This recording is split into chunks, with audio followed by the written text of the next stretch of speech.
Bapak, Ibu, dan saudara-saudara yang saya kasih dalam Tuhan Yesus Kristus, masih bicara tentang keluarga, masih bicara tentang hubungan suami istri, masih berbicara tentang bagaimana keluarga, rumah tangga, suami istri menjaga supaya kehidupan bersama berdua harmonis dan menikmati hari-hari hidupnya dengan penuh kebahagiaan. Demikianlah firman Tuhan dari 1 Korintus pasal 7 ayat 1 sampai dengan 4. Dan sekarang tentang hal-hal yang kamu tuliskan kepadaku adalah baik bagi laki-laki kalau ia tidak kawin. Tetapi mengingat bahaya percabulan, baiklah setiap laki-laki mempunyai istrinya sendiri dan setiap perempuan mempunyai suaminya sendiri. Hendaklah suami memenuhi kewajibannya terhadap istrinya, demikian pula istri terhadap suaminya. Istri tidak berkuasa atas tubuhnya sendiri, tetapi suaminya. Demikian pula suami tidak berkuasa atas tubuhnya sendiri, tetapi istrinya. Ada 3 hal penting yang ditegaskan di sini bagaimana supaya rumah tangga, hubungan suami istri berjalan dengan baik dan ada ekualitas di antara suami dan istri. Sekalipun kita hidup dalam budaya patrilineal atau matrilineal, garis turunan ayah atau garis turunan ibu, namun penting bagi rumah tangga khususnya suami istri untuk membina, menjalin dan juga memelihara hubungan supaya tetap harmonis. Dan salah satu hal penting di sini adalah pentingnya ekualitas hubungan antara suami dan istri. Rasul Paulus memberikan pengajaran khusus tentang hal itu. Dikatakan baiklah laki-laki mempunyai istrinya sendiri dan perempuan mempunyai suaminya sendiri. Ini artinya bahwa setiap orang yang sudah mempunyai istri atau sudah mempunyai suami, biarlah tetap setia dengan istri atau suaminya. Jangan pernah menoleh ke kiri atau ke kanan melihat istri orang lain atau suami orang lain, atau melihat laki-laki lain atau melihat perempuan lain. Baiklah setiap orang yang sudah menikah, hidupnya, hatinya, kasihnya, perhatiannya, kepeduliannya, dan juga memberi dirinya untuk istri atau suaminya sendiri.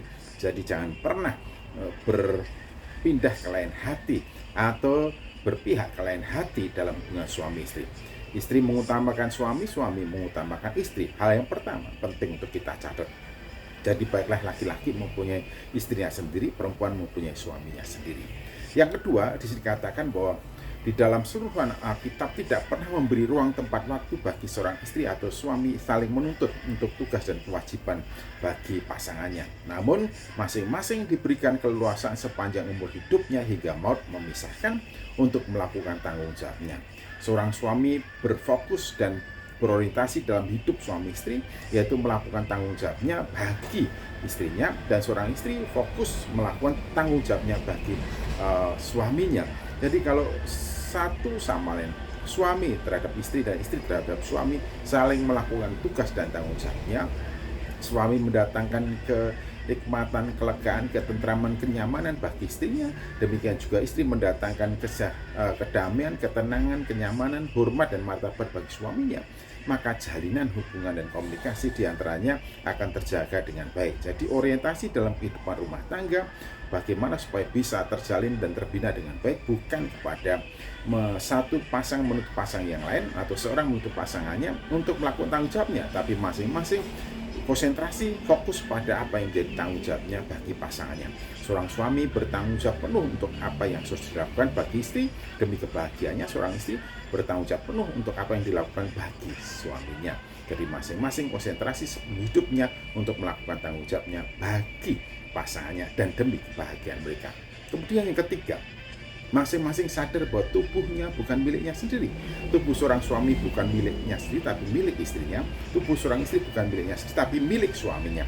Artinya masing-masing harus mengolah diri hidupnya untuk kebahagiaan pasangannya, bukan menurut seleranya, keinginannya, hasratnya, kemauannya, tetapi bagaimana apa yang dilakukan itu mendatangkan sukacita bagi pasangannya.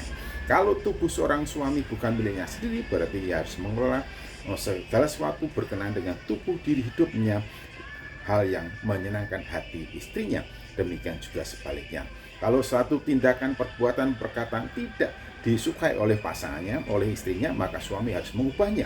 Kalau seorang istri melakukan sesuatu dan ungkapan kata dan tidak disukai oleh suaminya, harus berhenti dan mengubah sesuai dengan keinginan suaminya. Baiklah masing-masing mengerti dan menyadari bahwa tubuhnya bukan miliknya sendiri tapi milik pasangannya. Mengelola tubuhnya sedemikian rupa bagi keinginan pasangannya. Apa yang tidak disukai oleh pasangannya jangan dilakukan. Itulah yang perlu dilakukan. Jadi tiga hal ini penting untuk diperhatikan. Marilah melakukan dan mempraktikkan dan selamat menikmati kebahagiaan berdua bersama istri atau suami. Tuhan Yesus memberkati. Amin.